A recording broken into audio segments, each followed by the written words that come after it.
굿모닝 텍사스 2부 순서 함께 하고 계십니다. 오늘의 핫 이슈입니다. 최현준 보도국장, 오늘 어떤 소식인가요? 허리케인과 대형 산불 등 기후 관련 재난 대처 예산을 2배로 늘려서 지역사회에 투입을 하게 됩니다.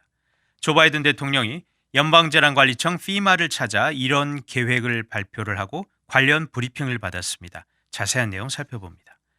이어서 뉴욕시가 가을 새학기부터 원격 수업을 전면 폐지한다는 소식도 전해드리겠습니다. 네, 첫 소식 보겠습니다. 조 바이든 정부가 기후 관련 재난 대비 예산을 2배로 늘린다고 하네요.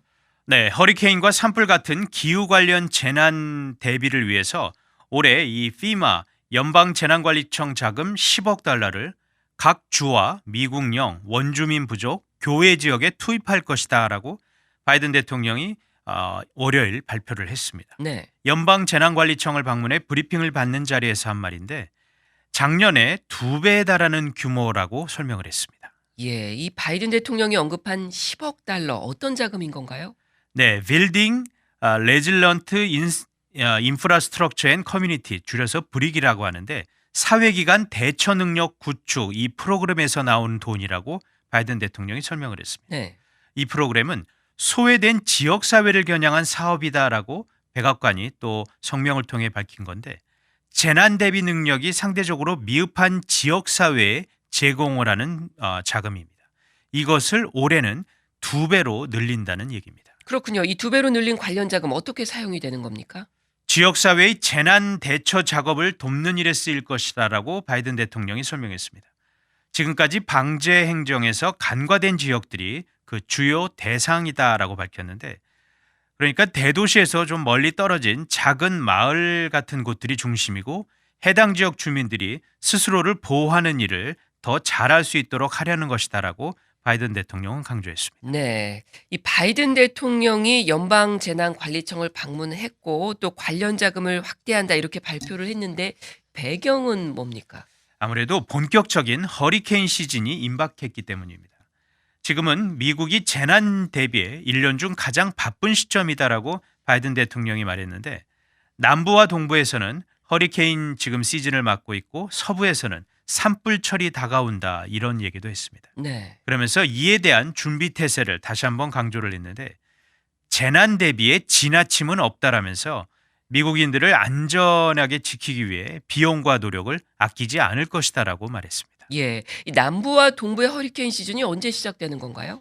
자, 허리케인은 열대성 저기압의 일종으로 태풍과 비슷한 현상입니다. 미국에서는 대개 6월부터 여름을 거쳐 가을까지도 이 허리케인 시즌이 이어지는데 그래서 루이지애나나 플로리다주 등지에서 자주 아주 큰 피해들이 발생을 하는데 그런데 올해는 평년보다 더 세력이 센 허리케인이 가능성이 지금 60%에 달한다고 최근 연방해양대기청이 예상을 했습니다. 예. 6개에서 많게는 10개 정도의 제법 규모가 큰 허리케인이 발생할 것으로 예고를 했습니다. 이 예년과 비교하면 어떤 건가요? 작년에는 크고 작은 열대성 폭풍 30여 개가 미국에 직간접적으로 영향을 미쳤는데 그중에 5개가 허리케인급으로 성장을 하면서 루이지애나주에 큰 비를 내렸습니다. 이것을 포함해 날씨나 기후에 관련된 재난이 22차례 발생했다고 FEMA가 밝혔는데 1,000억 달러에 달하는 물적 피해가 발생을 했습니다. 예. 자, 그러니까 해마다 여름철 재난 대처가 정부의 주요 과제가 되는 거군요. 그렇죠. 허리케인 대처 역량이 행정부 전체에 대한 평가로도 직결이 되기도 하는데 조지 W 부시 행정부 같은 경우는 지난 2005년이었죠. 허리케인 카트리나 많이 기억하실 겁니다. 이 카트리나 대비에 미흡을 해서 상당한 비판을 받았습니다. 그리고 카트리나가 지나간 후에도 이 피해 수습 자원을 효율적으로 공급하지 못했다는 지적을 받았었고요. 네. 도널드 트럼프 행정부는 지난 2019년 캘리포니아 주 정부와 갈등을 빚으면서 대형 산불 수습 지원을 끊겠다 이런 또 위협을 하기도 했었고요. 예. 자, 바이든 대통령이 이렇게 준비 태세를 강조했어요. 그런데 이 허리케인 같은 기후 현상은 예측하는 능력이 또 중요할 것 같거든요. 맞습니다. 그래서 미 항공우주국 나사의 역할을 확대하는 데 우주 자원을 활용을 해서 보다 정교하게 기후 자료를 수집하는 일에 나설 것이다라고 백악관이 별도의 또 성명을 발표를 했습니다. 네. 백악관은 지구 체계를 관찰하는 나사의 새로운 임무 중에 하나라고 또 설명을 했습니다. 예, 잘 들었습니다. 한 가지 소식 더 보겠습니다. 자, 이제 팬데믹 이후에 미국 최대 도시인 뉴욕의 학생들이 가을부터 모두 돌아간다 학교로 이런 소식 들어왔네요. 그렇습니다. 뉴욕시가 오는 9월 13일 시작을 하는 가을 새학기부터 공립학교의 원격 수업을 전면 폐지하겠다라고 밝혔습니다. 네.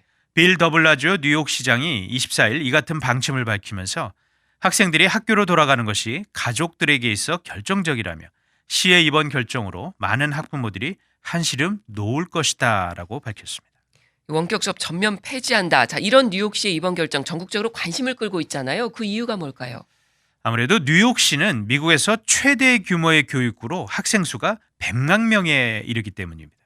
뉴욕시는 지난해 3월 코로나 바이러스가 확산하면서 전면 온라인 원격 수업으로 전환한 이후 현재는 원격 수업 그리고 온라인 현장 수업을 병행하고 있는데 이 온라인 수업만 듣는 학생 수가 약 60만 명으로 더 많습니다.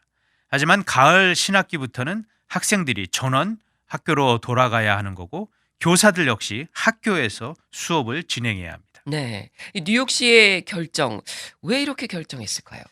사실 몇 달 전까지만 해도 이 빌 더블라지오 뉴욕시장은 가을 새학기에도 일부 원격 수업을 진행하리라 예상한다라고 밝혔었습니다. 하지만 최근 뉴욕에서 코로나 확진자 수가 급감을 하고 파이자 백신 사용 연령이 12세 이하로 낮아짐에 따라 더블라지오 시장이 생각을 바꾼 것으로 보입니다. 네. 파이자 같은 경우는 오는 9월 2살에서 11살 사이 어린 아이들을 대상으로 한 백신 승인도 보건당국에 요청할 계획입니다. 만약 보건당국 승인이 나면 가을부터는 초등학생들도 백신을 맞을 수 있다는 거네요. 그렇죠. 더블라지오 시장은 백신이 예상보다 빠르게 접종되고 있고 백신의 영향력도 예상했던 것보다 더 크다면서 이제 완전하게 학교를 열 때가 됐다라는 강조를 했습니다. 네. 자, 뉴욕시에서 이제 더 이상 원격 수업 안 한다. 이 발표에 대한 반응은 지금 어떤가요? 뉴욕시 교사 노조는 성명을 내고 더블라지오 시장의 결정을 환영한다면서 뉴욕시 교사들은 최대한 안전하게 또 최대한 많은 학생들이 학교로 돌아오길 바라고 있다라고 밝혔습니다. 다만 팬데믹 위험이 여전한 상황에서 심각한 건강상 문제가 있는 학생들은 학교 현장으로 돌아오는 게 현실적으로 어려울 수 있다라면서 이런 학생들을 위해 원격 수업은 선택사항 옵션으로 남겨둬야 할 것이다라고 밝혔습니다. 네. 학부모들 반응은 어떤가요?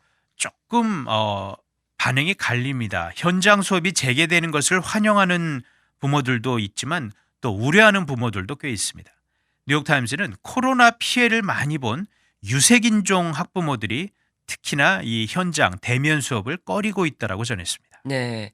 자, 이제 현장 수업이 100% 재개가 된다는 건데 뉴욕시에서 어떤 준비들을 하고 있습니까? 네, 더블라지오 시장은 학교에 충분한 보호 장치가 있을 것이다라고 설명했습니다. 지금도 현장 수업에서 학생들은 마스크를 써야 하는데 가을 새학기에도 마스크 착용 의무는 계속 유지할 것이고 CDC 방역 지침에 따라 사회적 거리 두기도 유지할 것이라고 했습니다. 예. 자, 이 원격 수업이 코로나 대유행 때문에 현장 수업의 대안으로 시작이 된 네. 거잖아요. 사실 또 이에 따르는 부작용이나 문제점들도 많이 지적이 돼 왔죠. 그렇습니다. 원격 수업을 하면서 학생들의 학력이 저하되는 한편 또 학생들에게 교육 기회가 평등하게 주어지지 못한다는 우려도 분명히 있었습니다. 뉴욕타임즈는 미국에서 300만 명 정도가 코로나 대유행 이후 대면 수업이든 원격 수업이든 등교를 중단한 것으로 파악된다라고 보도를 했는데 특히 저소득 계층 흑인, 중남미계 또 원주민계 학생들이 온라인 수업으로 인해 학력 격차가 더 커진 것으로 조사가 됐다고 합니다. 네. 자, 이제 뭐 백신 나오고 접종 시작되면서 코로나 상황도 좀 안정을 찾아가고 있는데 그럼에 따라서 이렇게 현장 교육이 시작이 돼요. 뉴욕시에서 먼저 이제 100% 현장 재개하겠다 했는데 그 외에 다른 도시들은 어떤가요? 네, 원격 수업을 폐지하는 건 대도시 가운데서는 공식적으로 뉴욕이 처음입니다. 하지만 지난주에 뉴저지 주지사도 가을에 더는 원격 교육을 제공하지 않겠다라고 밝혔고 또 코네티컷주, 매사추세츠주도 비슷한 방침을 밝혔습니다.